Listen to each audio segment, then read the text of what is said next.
आप देख रहे हैं सुनील श्रीवास्तव के साथ भूतिया हिंदी स्टोरी। अच्छी लगा करे तो सब्सक्राइब कर लिया करो, ऐसी भी क्या मुझ में बुराई।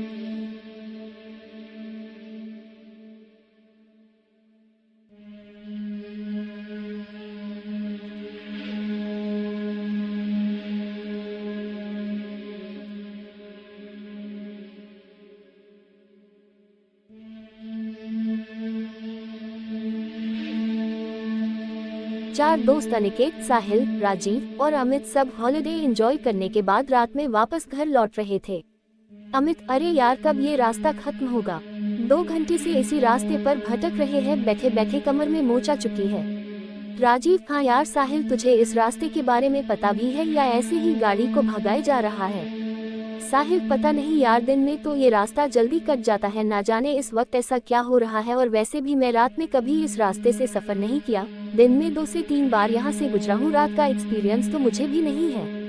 वो आपस में बात ही कर रहे थे कि तभी उन्हें पीछे से एक ट्रक की तेज हॉर्न सुनाई देती है। वो गाड़ी लगातार इनकी गाड़ी को ओवरटेक करने की कोशिश कर रही थी। अमित कैसा ड्राइवर है, पीकर गाड़ी चला रहा है क्या? इतने में उस ट्रक ने इनकी गाड़ी को एक तेज टक्कर दी और लगातार हॉर्न बजाता रहा। अनिकेत, साहिल साइड दे उसको, वरना ऐसा लगता है कि ये हमें मारने के इरादे से आया है। साहिल उस ट्रक को साइड दे देता है और वो गाड़ी सीधा आगे निकल जाती है।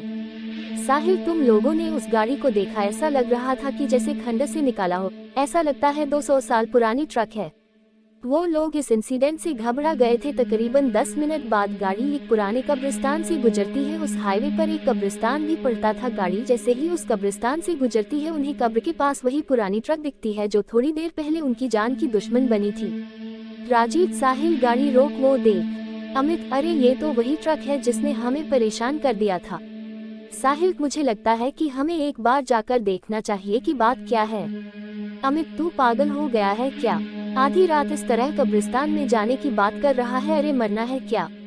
अमित उन्हें वहां जाने से रोकने की कोशिश करता है, लेकिन तभी उन्हें उसी ट्रक से एक आदमी उतरता दिखता है जिसने काले कपड़े पहने हुए थे और उसके सर पर एक टोपी था। वह लगभग 7 फीट लंबा और हट्टा कट्टा था। यह देखकर न जाने क्यों सबकी उत्सुकता और बढ़ गई और अमित के अलावा सभी उस आदमी के बारे में पता लगाने के लिए उत्सुक हो गए।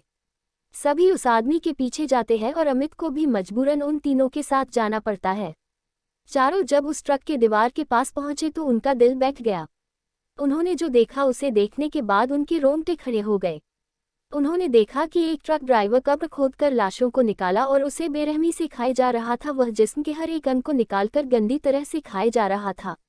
अनिकेत भाई, ये कौन सा राक्षस है? निकलो यहाँ से जल्दी से। हड़बड़ाहट में सब वहां से एक साथ भागे, लेकिन अमित इतना डरा था कि वह हिल भी नहीं पाया। कदमों की आवाज सुनकर उस शैतान को पता चल गया कि कोई उस पर नजर रख रहा है। वह जैसे ही पीछे पलटा, उसे वह 3 लड़के भागते और एक वहां खड़ा दिखा।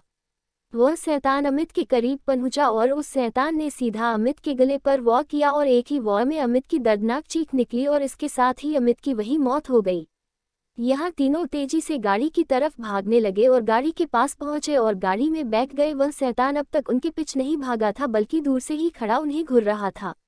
साहिल गाड़ी स्टार्ट करने की पूरी कोशिश कर रहा था, लेकिन उसकी कार स्टार्ट ही नहीं हो रही थी। तभी वह दूर खड़ा शैतान धीरे धीरे उनके तरफ बढ़ता है और वह लगभग गाड़ी के नजदीक पहुंच गया था। तभी गाड़ी स्टार्ट हो गई और तेजी से साहिल गाड़ी को आगे बढ़ाने लगा।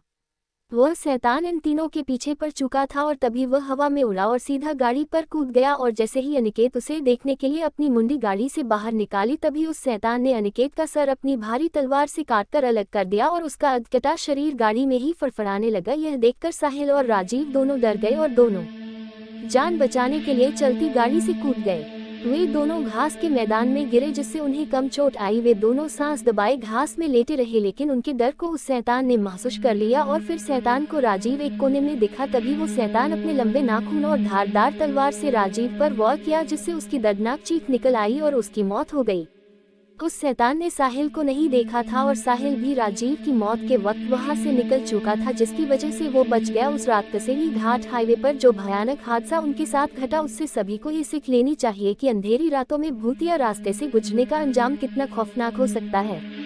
कहते हैं उस भूतिया सड़क की कहानी में कोई शैतान है जो हर रात 12 से 3 के बीच अपने पुराने खतरनाक ट्रक से अपने शिकार का पीछा करता है और उसे मरकर कब्रिस्तान में दफन कर देता है और अगली रात उसे कब्र से निकालकर उसके जिस्म के टुकड़ों को खाता है, जिससे वो अमर रह सके।